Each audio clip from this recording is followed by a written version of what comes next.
I was very excited to see that American tank destroyers would be added to War Thunder this year. Now that the excitement has worn off, my stomach's left a little bit queasy, and I'm going to go on a small rant at the back end of this video. But for now, I want to talk about the star of the show, the M36 Slugger. Long story short, after the M10 went into deployment, they realized that they would need a upgun version of it. So they put the 90mm cannon on here, they put a new turret, new power plant, and some other small changes, and voila, the M36 came into service about late 1944. If you're kind of wondering the design of US tank destroyers, it was mobility, get on the flanks. The turrets are all open top because they wanted to take away the weight from that armor, as well as give the crew more room to work, and also gave your commander a unobstructed view of the battlefield. It also gave an unobstructed view of the bullets coming back at your commander and crew. But there is no perfect tank destroyer. I'm going to pull up here and use this big piece of concrete as cover. Peek out and see if I see anything. There's a guy right there. Take a shot. I carry all three shells with me, the T-33, the M82, and the M304, which is the APCR round. The M82, the middle one there, seems to be the end-all for everything, but once in a while I have to trade off and use it for certain situations. Let me pull out here. I can't see where he went due to the artillery. This is also the new Berlin map in case you haven't seen it. And as neat as it is, I have some issues with its size and the way it's laid out. It's very prone to spawn camping. Oh, there we go. There's some movement. That's a hit. Pretty bad shot, but still it killed a couple crew members. Let me pull out here. Very devastating cannon, though, as you would probably figure it would be. Let me take some shots with the 50 and see if there's anything over there. Just trying to look for any movement because there's a lot of dead buildings and rubble and tank carcasses laying around.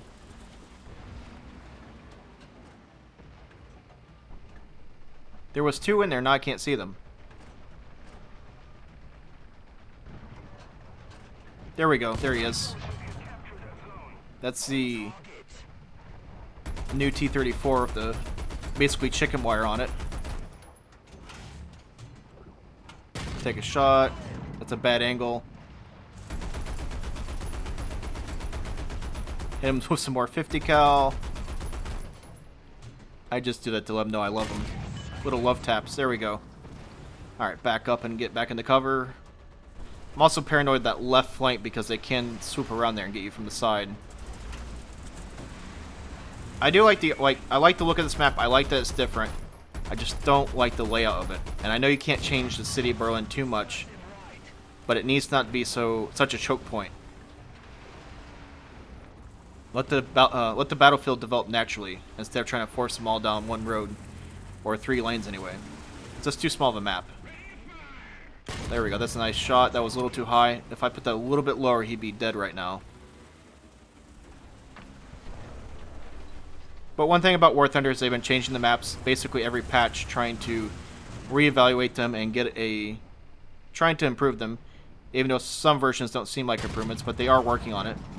That went clean through, like butter. Like butter. Try to say a little more southern accent, like butter. Target right there, low, come on, fire. Either that missed or he's dead. Pull up here, see if there's anything more to my right. Oh, there we go. Hello, how are you? That said I killed him, but the round ricocheted straight up. That was a little bizarre. Alright, let's push up, and I'm going to... You see the 9mm cannons. Oh, shit, that was something to my left. Where was that from?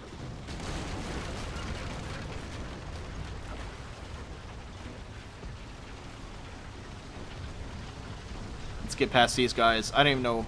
Is that from my left, or... Germans seem to have a hard time killing these things, but... Oh, there you are. Right there, he probably overpenetrated me if he fired an AP shell or APCR shell. This thing has no armor, it goes clean through. So unless you hit something particularly vital, the round just goes through and does nothing. So the German players need to kind of adjust their playstyle. And I can tell you, verbal wins, Ostwinds, Gazes, Kugelblitzes all make me cry in American tank destroyers. that being said, the balancing seems to be a huge issue right now.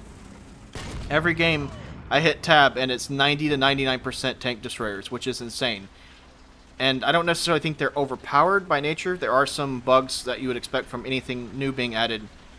But there needs to be some balancing where there's only X amount of tank destroyers. I've always talked about how there needs to be X amount of something and Y amount of this and Z amount of that. Not full down the list tank destroyers, because, I mean, let's face it, you're facing a whole battalion of American tank destroyers, and you're never going to have success against that.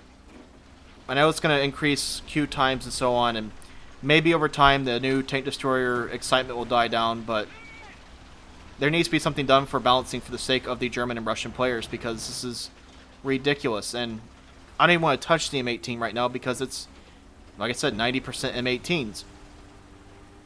And this is kind of an ongoing thing with War Thunder, and especially Ground Forces, where every patch adds something new to the game, something that gets you excited. If it's tank destroyers or this new vehicle or the new Tiger or the Mouse or something, you know, so on and so on.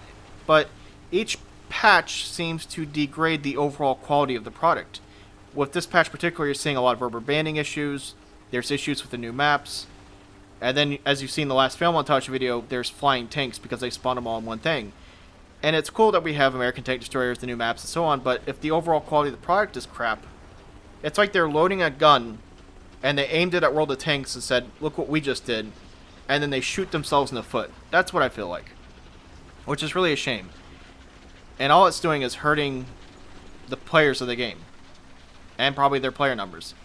And it's just sad. Like, I really expected, I don't know what I expected, but I expected something a little more. And Ground Forces just seems to be degrading and degrading and degrading, and this is what we have now, is a bunch of American tank destroyers driving around Berlin looking for that one last guy who accidentally spawned. And it's sad. It makes me sad, and it's just a shame. I don't blame the M36 for this. I just blame the game design. And I don't want to do that. I want to be happy. I want to have a good time in my M36 and my M18s and M10s. But I feel dirty. I feel like I need a shower.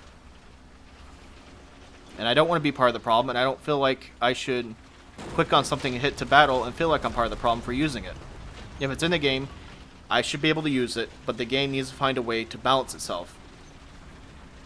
So, that's kind of my small rant. I didn't want to go over the top, but hopefully I'm not the only one who feels like this. I really do want the best for Ground Forces. But man, has it been hard for me to play. You don't see the videos like I used to put out for it, because it's just hard to play. I tried German Tech Tree, I tried the Tiger 1 and the Panther last week, and I almost freaking took my keyboard and smashed it over my desk due to M18s and other stuff. And I understand the frustration coming from players who are trying to use Tigers. One M18 should not rule the world, and then you add 16 of them, and holy crap, it's the end of times. I hope they figure this out. I really do. So I can shoot that airplane. I'll end the rant right here. Let's see what the rewards are for this guy.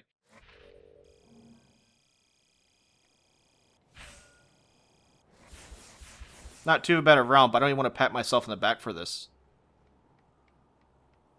Alright, it's time for me to go get a shower. American Dick. Yeah, whatever.